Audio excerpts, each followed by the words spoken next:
दोस्तों welcome back to take साथी। दोस्तों जैसे कि मैंने मेरे प्रीवियस वीडियो में बताया था कि हम सब आपके लिए लाएंगे इनकम टैक्स ग्रीवियंस रेज करने की प्रोसेस। तो दोस्तों आज की वीडियो में आप सभी के रिक्वेस्ट पे इनकम टैक्स ग्रीवियंस कैसे रेज करना है आइए डिस्कस करते हैं इस वीडियो में। तो रिफंड और आईटीआर प्रोसेस करने के लिए ग्रीवियंस कैसे रेज करना है आइए जानते हैं। तो दोस्तों वीडियो बहुत ही इंपॉर्टेंट है, आप सभी के रिक्वेस्ट पे हमने ये वीडियो बनाया है, तो इसको ज्यादा से ज्यादा लाइक कीजिए, शेयर कीजिए अपने फेसबुक व्हाट्सएप ग्रुप।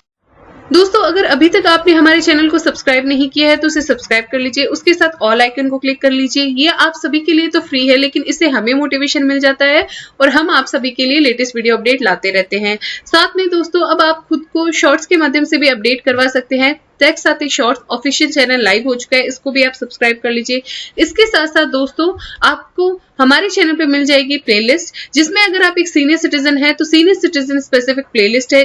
दोस्तों अगर आपने अपना आईटीआर फाइल कर दिया है और आपका किसी भी रीजन की वजह से आपका आईटीआर अभी तक प्रोसेस नहीं हुआ है, आपका रिफंड नहीं आया है या आपको यहाँ पे नोटिस आया है इनकम टैक्स डिपार्टमेंट से, तो आप अपनी ग्रीवियंस को यहाँ पे रेज कर सकते हैं। ग्रीवियंस रेज करने के लिए आपको सबसे पहले लॉग इन करना है income tax e filing website पे।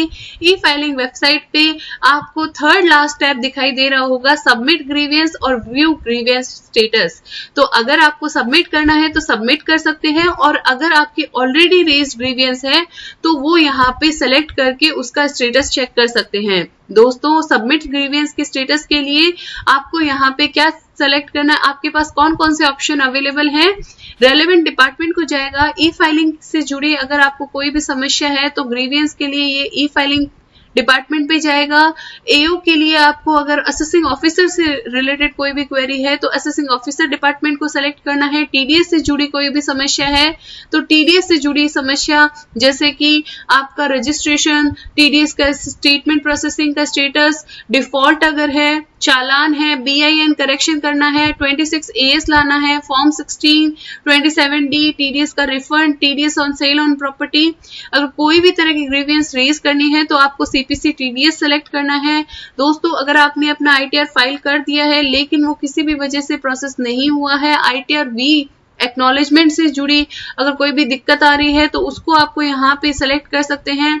इंटीमेशन है, नोटिस है, डिफेक्टिव रिटर्न का नोटिस आया है, इंटीमेशन आया है, रिफंड इश्यू नहीं हुआ है या आपका आईटीआर अभी तक प्रोसेस नहीं हुआ है, उससे रिलेटेड कोई भी क्वेरी है, सोशल मीडिया अगर आपको ग्रीवियंस चाहिए, फीडबैक चाहिए तो आप यहाँ पे आईटीआर सीपीसी आईटीआर को सिलेक्ट कर सकते हैं। और डीआईटी सिस्टम जो कि आपका department of information technology system से जुड़ी अगर आपको कोई भी समस्या है, जैसे कि आपको टेक्निकल इशू आ रही है ई फाइलिंग वेबसाइट पे, पैन नंबर से रिलेटेड, आपके टैक्स पेमेंट सिस्टम से रिलेटेड एस्केलेशन करना है, आपको रिफंड बैंक का एसबीआई का इशू, तो दोस्तों आप यहाँ पे अपने अलग अलग सेक्टर के अंदर आप अपनी अलग अलग जो भी आपकी ग्रीवियंस है उसको यहाँ पे सेलेक्ट कर सकते हैं। तो दोस्तों इस वीडियो में हम लोग बात करने वाले हैं सीपीसी आईटीआर के रिलेटेड आप ग्रीवियंस कैसे सेलेक्ट कर सकते हैं और कैसे आप फिल कर सकते हैं, क्योंकि दोस्तों मैं यहाँ पे बताऊंगी कि अगर आपका रिफंड नहीं आया है, आपका आईटीआर प्रोसेस नहीं हुआ है तो आपको यहाँ पे ग्रीवियंस में क्या रेज करना है, कैसे करना है।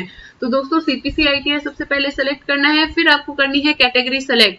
तो दोस्तों कैटेगरी की अगर मैं बात करूँ तो आपके पास अलग अलग कैटेगरी अवेलेबल होगी। कम्युनिकेशन की है, डिमांड की है, फीडबैक की है, आईटीआर वी की है, प्रोसेसिंग की है, रेक्टिफिकेशन की है, रिफंड की है, social media, tax related query और अदर्स।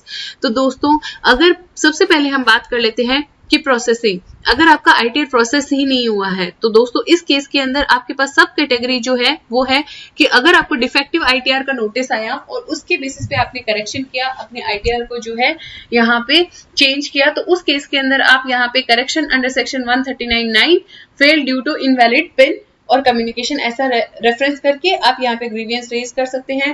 उसके अलावा आपका जो डिफरेंस है इनकम जो यहाँ पे सीपीसी बेंगलोर के द्वारा जो यहाँ पे इंटीमेशन आया उसके अंदर अगर आपका डिफरेंस आता है उसके लिए आप ग्रीवियंस रेज कर सकते हैं। इंटीमेशन का जो ऑर्डर है उसको रिक्वेस्ट करना है उसके लिए कर सकते हैं। जो नोटिस आपको रिसीव हुआ है आफ्टर करेक्शन तो उसके लिए भी आप यहाँ पे रेज कर सकते हैं। मैं यहाँ पे सेलेक्ट कर लेती हूँ अदर प्रोसेसिंग, क्योंकि मेरा यहाँ पे आईटीआर ही प्रोसेस नहीं हुआ है तो उसमें मैं यहाँ पे कर लेती हूँ कंटिन्यू। कंटिन्यू करने के बाद दोस्तों आपको यहाँ पे क्या आएगा कि असेसमेंट ईयर आपको सेलेक्ट करना होगा। मैं यहाँ पे असेसमेंट ईयर सेलेक्ट कर लेती हूँ। ग्रीवियंस का डिस्क्रिप्शन डाल देती हूँ कि मेरा ITR is not processed filed on 24th जुलाई 2024। ऐसा करके मैं यहाँ पे ग्रीवियंस का डिस्क्रिप्शन डाल देती हूँ दोस्तों। और यहाँ पे क्या है कि यहाँ पे लिमिटेशन है कि आपको एटलीस्ट 100 कैरेक्टर तो डालने ही डालने हैं, तो मुझे यहाँ पे और एक्सप्लेनेशन देनी होगी। और उसके बाद यहाँ पे अटैचमेंट आपको लगाने हैं, जो फॉर्म 16 है, 16A है, चालान कॉपी, अदर कॉपी, जो आपको ऑर्डर कॉपी अगर रिसीव हुई है, अदर डॉक्यूमेंट अगर आप यहाँ पे लगाना चाहते हैं, लगा के आपको सबमिट करना है। दोस्तों मैं इसको कैंसिल करके अब आपको बता देती हूँ कि आपको अगर रिफंड के केस में करना है तो वो कैसे करना है। तो आपको CPC ITR सेलेक्ट करना है, उसके बाद आपको यहाँ पे रिफंड सेलेक्ट करना है। रिफंड सेलेक्ट करके दोस्तों आपको जो सब कैटेगरी दिखाई दे रही है उसमें पहला है कि इंटीमेशन ऑर्डर रिसीव, लेकिन रिफंड इशू नहीं हुआ है। मतलब आपको 143(1) का इंटीमेशन तो आ गया है, लेकिन आपका रिफंड नहीं आया है, उसमें आपका रिफंड बन रहा है, तो उसके लिए आप यहाँ पे ग्रीवियंस रेज कर सकते हैं। लीगल हायर ने अगर रिटर्न फाइल किया है, उसका वेरीफाई हो चुका है, रिफंड रिसीव नहीं हुआ है। अदर रिफंड के केस में आप अदर यहाँ पे सेलेक्ट कर सकते हैं। लीगल हायर की डेथ हो चुकी है तो उस केस के अंदर रिफंड ऑर्डर, उसके लिए रिफंड डिटरमाइन जो हुआ है या आपको पे हुआ है वो लेस देन जितना आपका एक्सपेक्टेड था, उससे रिफंड फेल हो चुका है। रिफंड जो है डिटरमाइन हो चुका है लेकिन रिफंड रिसीव नहीं हुआ है, री इशू कर दिया गया है लेकिन उसका अभी तक रिफंड आया नहीं है। तो दोस्तों मैं यहाँ पे सिलेक्ट कर लेती हूँ अदर रिफंड और यहाँ पे सिलेक्ट कर लेती हूँ कंटिन्यू। सेम इसी तरह से मेरे को यहाँ पे असेसमेंट ईयर सेलेक्ट करना है और अपनी ग्रीवियंस लिखनी है कि मेरे को रिफंड अभी तक रिसीव नहीं हुआ है क्योंकि मेरा ITR जो है प्रोसेस नहीं हुआ है। तो ये लिख के मैं यहाँ पे मेरा ITR V acknowledgement other documents में लगा के मैं यहाँ पे उसको सबमिट कर दूंगी। तो दोस्तों आशा है आपको इस वीडियो से क्लैरिटी मिल गई होगी कि अगर आपका ITR प्रोसेस नहीं हुआ है तो आपको ग्रीवियंस कैसे रेज करना है, आपका रिफंड इशू नहीं हुआ है तो आपको कैसे अपने रिफंड के लिए ग्रीवियंस रेज करना है। दोस्तों मिनिमम जो टाइमलाइन है ITR 1 को प्रोसेस होने में, यहाँ पे फाइनेंस मिनिस्टर का जो बयान भी है, हमने लास्ट वीडियो में डिस्कस किया कि मिनिमम आपको 10 दिन के अंदर मिल जाता है रिफंड। मैंने तो खुद ने मेरे यहाँ पे काफी सारे क्लाइंट्स का देखा है जिनका ITR 3 हमने कॉम्प्लिकेटेड ITR लगाया है लेकिन उनका रिफंड जो है 3 दिन के अंदर आ गया है, और कुछ ऐसे क्लाइंट्स हैं जिनका अभी तक नहीं आया है। तो दोस्तों अगर आपने लास्ट डेट पे अपना ITR लगाया है तो दोस्तों आपको थोड़ा टाइम वेट करना होगा, एटलीस्ट 1 महीना तो आपको वेट करना होगा जिससे कि आपका रिफंड जो है आए, आपका ITR प्रोसेस हो, क्योंकि काफी सारे रिटर्न्स जो लगे हैं उनको यहाँ पे लास्ट डेट पे प्रोसेस होने में टाइम लगेगा दोस्तों। और अगर आपको फिर भी लगता है कि आपका रिफंड जो है लेट हो रहा है तो आप यहाँ पे ग्रीवियंस के थ्रू अपनी ग्रीवियंस रेज कर सकते हैं।